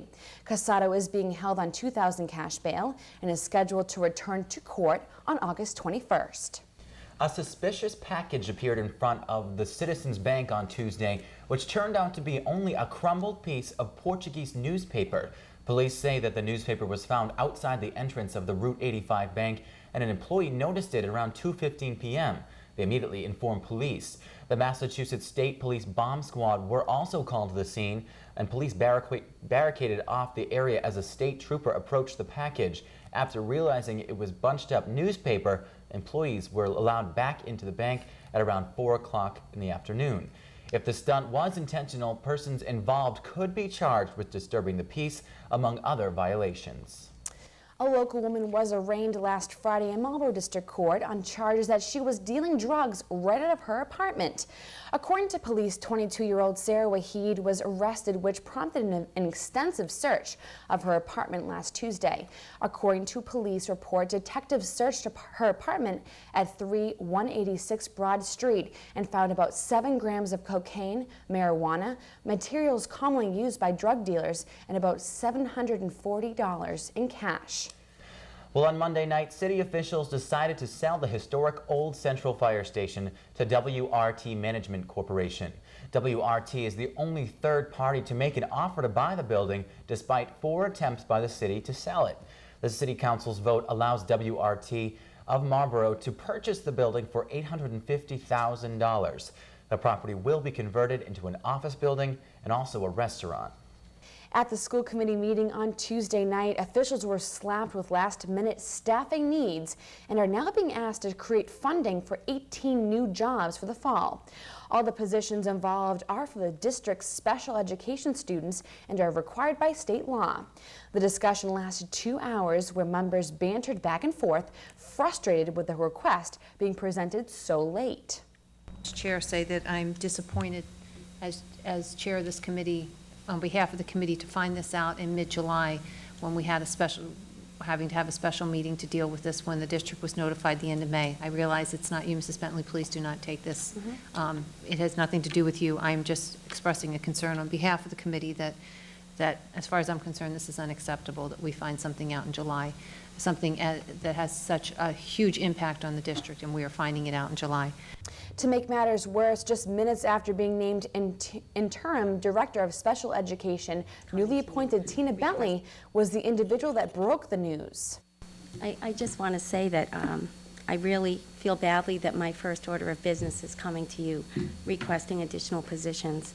But we have a number of issues that we're facing in the special education department at this time, and I can only tell you that these are positions that are required for us to come back into compliance on several issues in PPS at this time. The committee voted to approve the positions with one condition: the funds will have to be determined in the meantime.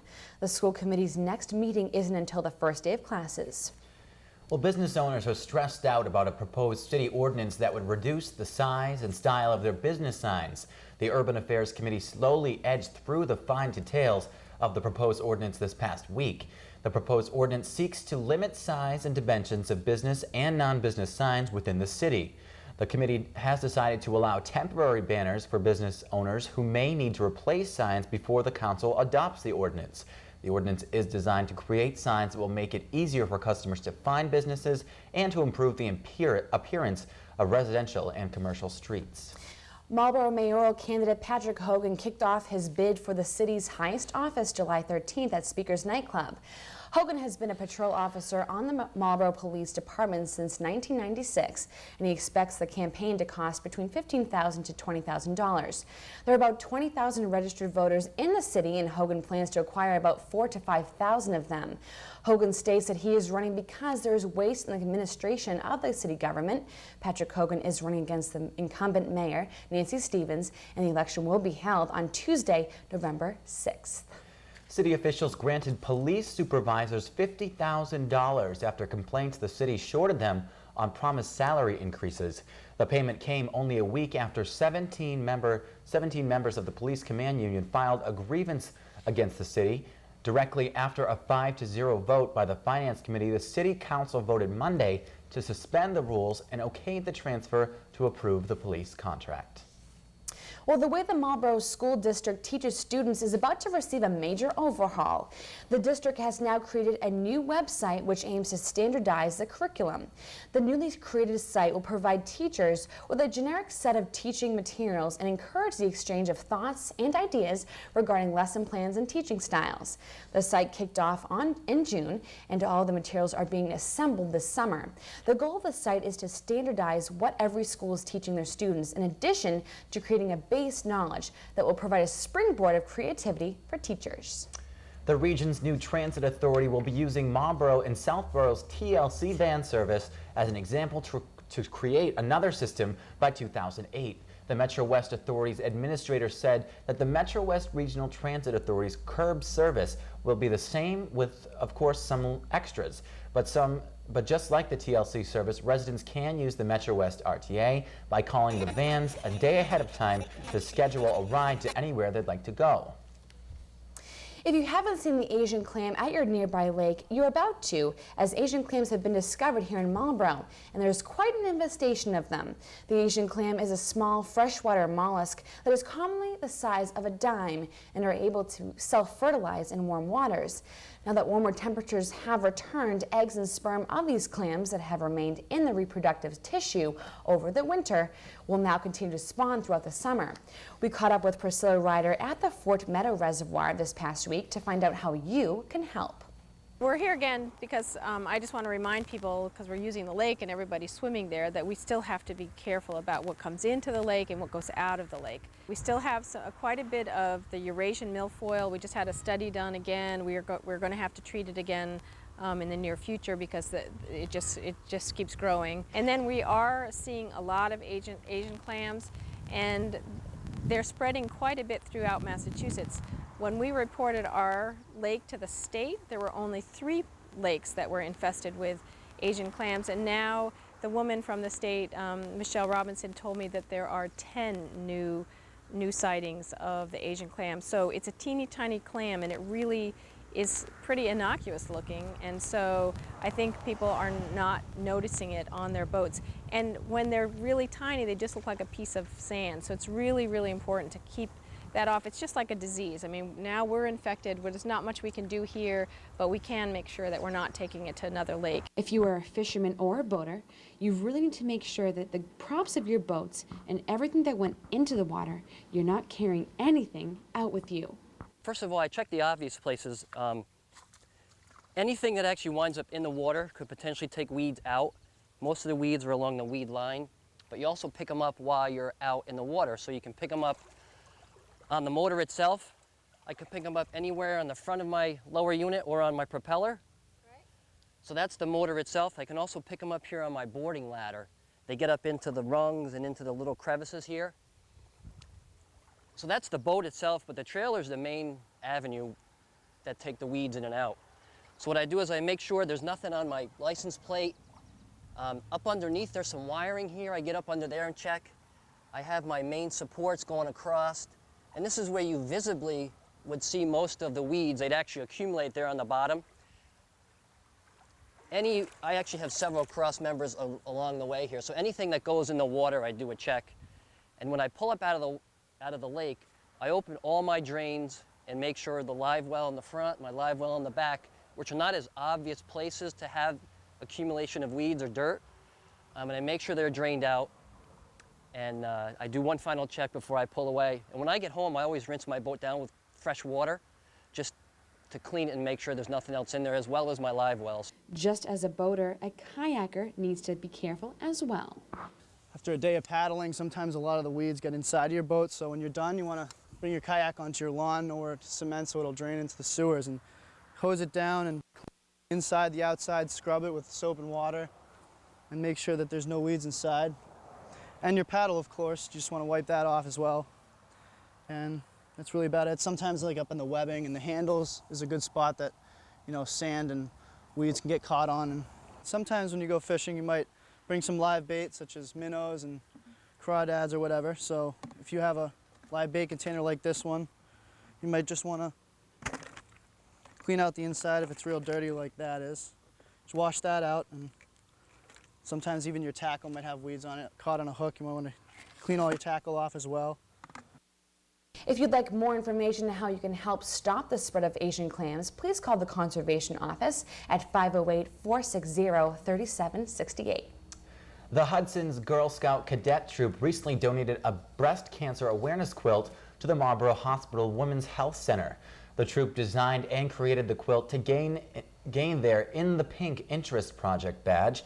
The large, colorful quilt was the conclusion of several months' work and activities. The quilt is on display in the hospital's first floor in the mammography suite, where the new digital mammography machine is now in use. Certainly a nice gift to give to that hospital. And great timing, because that machine's brand new, so it's just a nice complimentary thing. Exactly.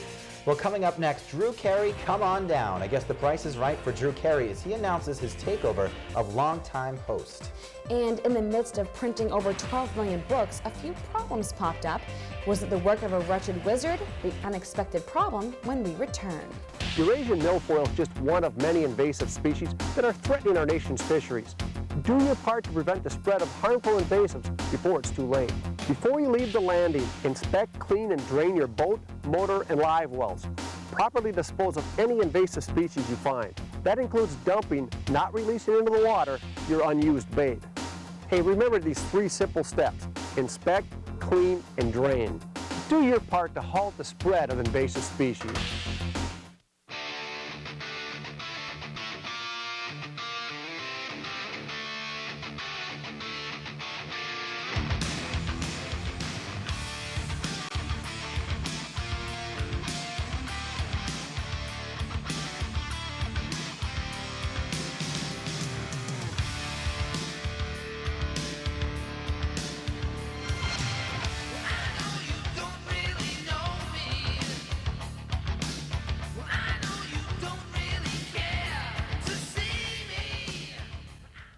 Welcome back to Marlborough This Week. The point of volunteering is usually completely selfless, but Governor Deval Patrick is about to give you another reason to give up your time. Volunteers could soon be getting more than personal satisfaction from Patrick's plan to offer health care and other benefits to those who join a statewide volunteer corps.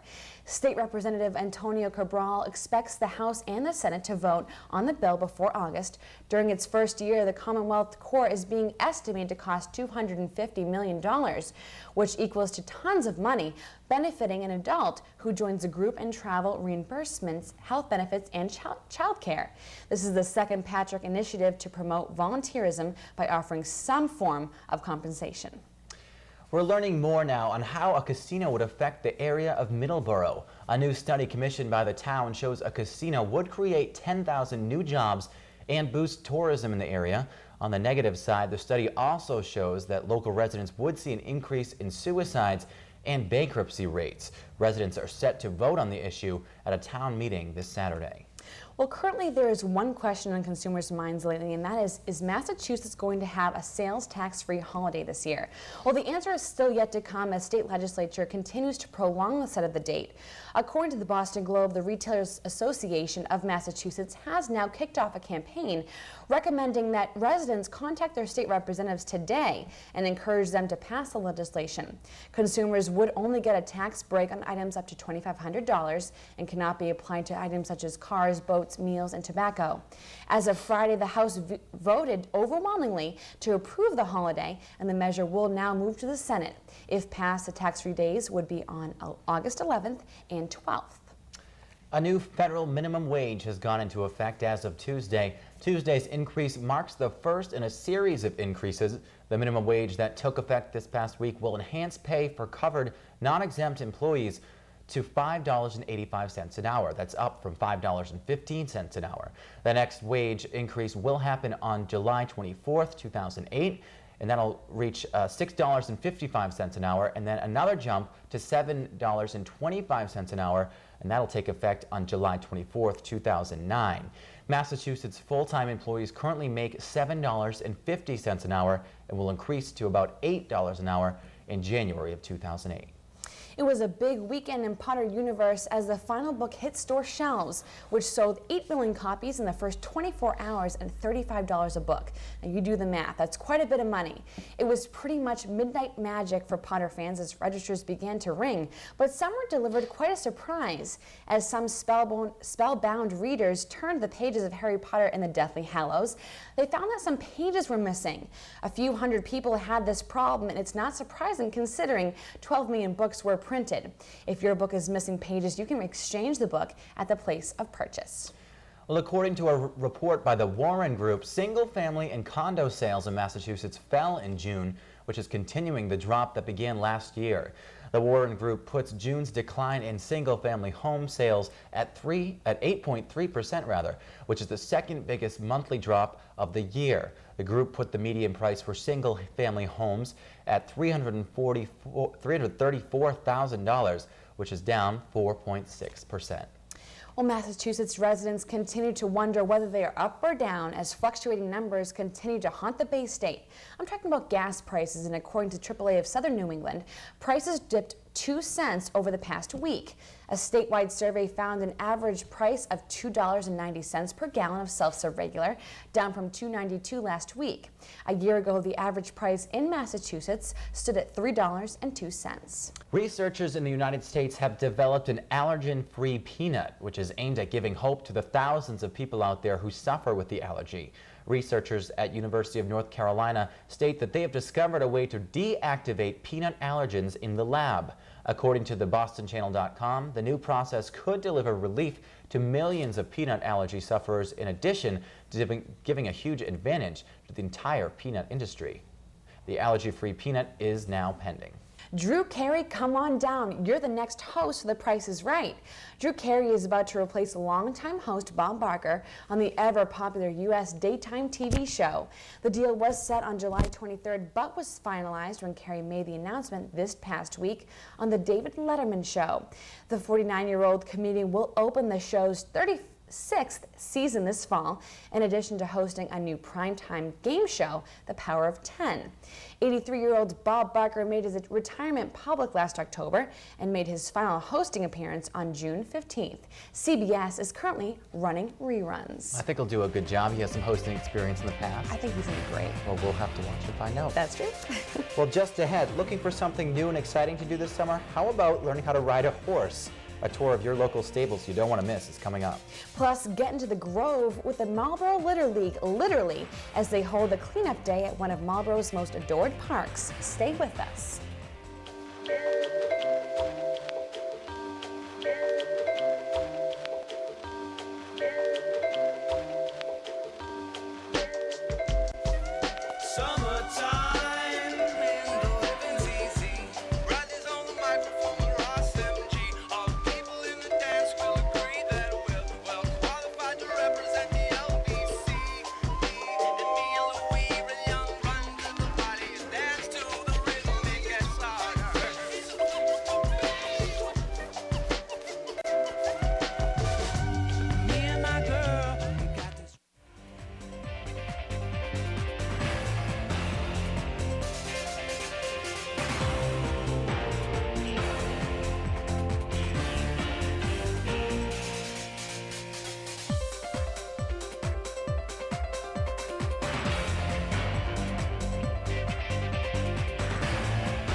Welcome back to Marlborough this week, and welcome to Jordan Stables. Established in 2005 on the former site of the McGee Veterinary Clinic, Jordan Stables offers more than 24 acres of farmland and beautiful barns.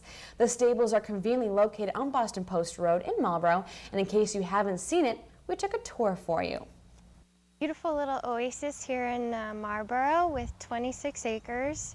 We have 30 horses here, 10 of which are lesson horses. So we offer boarding for people who have their own horse. We also offer lessons from beginner through advanced, first-time riders to, jumping to 6 courses and showing.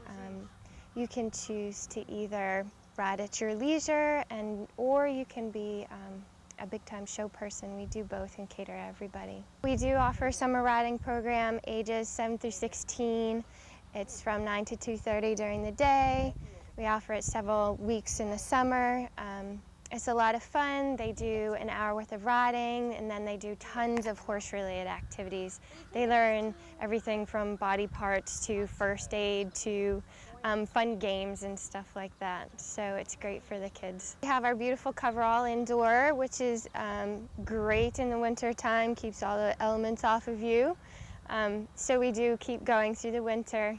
We accommodate from first-time riders knowing nothing about horses all the way through advanced. We teach dressage and eventing and hunter-jumper a little bit. So we do accommodate quite a large crew.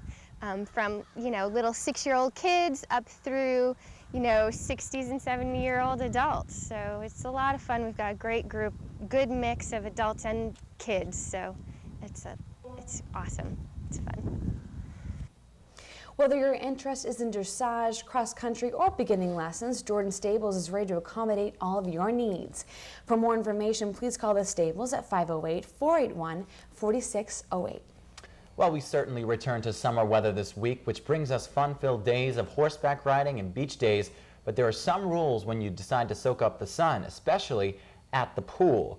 First, never take your eyes off your children, even for just a moment. Always stay alert. Avoid distractions such as the cell phone. Next, teach your children to tread water, float, and get out of the pool when they need to. Never let anyone dive into water that's less than 9 feet deep. Keep the gates to the pool always latched. And finally, don't rely on water wings or other inflatable toys. If your child cannot swim, stay within an arm's reach. If you'd like some more safety pool tips, please visit www.usa.safekids.org. We'll get into the Grove with the Marlborough Litter League this summer. Come join in the cleanup of one of Marlborough's most enjoyed recreational parks, the Grove, on Fort Meadow Reservoir on Saturday, August 18th. Volunteers will be picking up litter on the beach, trails, and parking lot from 9 to 11 a.m. and tools, gloves, bags will be provided. Then from 11 a.m. to noon, hot dogs and burgers at the trail's end will be served, which you just don't want to miss. Now, if you have any questions, please feel free to call Brian Palmer with the Marlborough Litter League at 508-460-9812. Certainly want to get down there and check that out if you can. Definitely, but for now, we have to go to the Buddy Dog Animal Shelter in Sudbury. That's where Gina has the Animal of the Week. Hey, Gina. Thanks, Kristen. Today we're here at Buddy Dog with Callaway, and he's a great dog. He's a neutered male, 4 years old, Labrador mix, originally adopted out from us here at Buddy Dog and then returned because he grew a little too protective of the family. So he's a great watchdog, needs maybe a little bit more obedience training with someone who's very comfortable being in a leadership role. He is very sweet and gentle, quiet, knows many commands, but needs a little bit more structure with someone who really understands, why dogs can get protective. If you're interested in Callaway, please call us at Buddy Dog. The number is 978-443-6990. Thanks, Gina. Before we go, we just want to remind you about a very special class that will be offered this coming Monday to every resident of Marlborough. It's called The Healing Principles of Sound, and it's being offered at the Senior Center with their newest wellness clinic nurse, Nancy Fernandez. Some of my background in, some of my experience, and so I just did a what was called the Healing Principles of Sound class, and I did that this past Monday, which was great, had a great turnout, and that was an hour-long class. It was from 10 to 11. I'm going to offer that same class again on the last Monday of this month, which would be July 30th. And the class is really great because it helps people to understand how sound affects us, especially the nervous system, and how you can bring more of these balanced elements into your life. If you want to go and meet Nancy while taking advantage of this great class, all you have to do is call the Council on Aging at 508-485-6492. Well, if you're out and about this weekend and you happen to be in Foxborough, Worcester, or the Cape, keep your eyes and ears open as you may run into a movie set. The short film Third Date is currently in production, as written and produced all by locals in Massachusetts. The goal of the entire cast and crew is to get this film to Sundance this August. We'll be keeping up with the crew, and if they do happen to make the prestigious festival, we will be setting up an exclusive interview to bring all the local flavor right to you. Certainly best of luck to them. Yes, of course. Well, if you want to find out what else is happening around town, here's a look at your community calendar.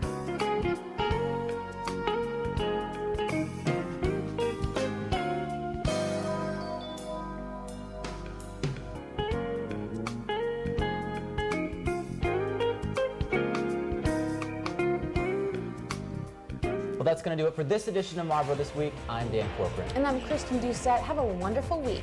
Stay cool.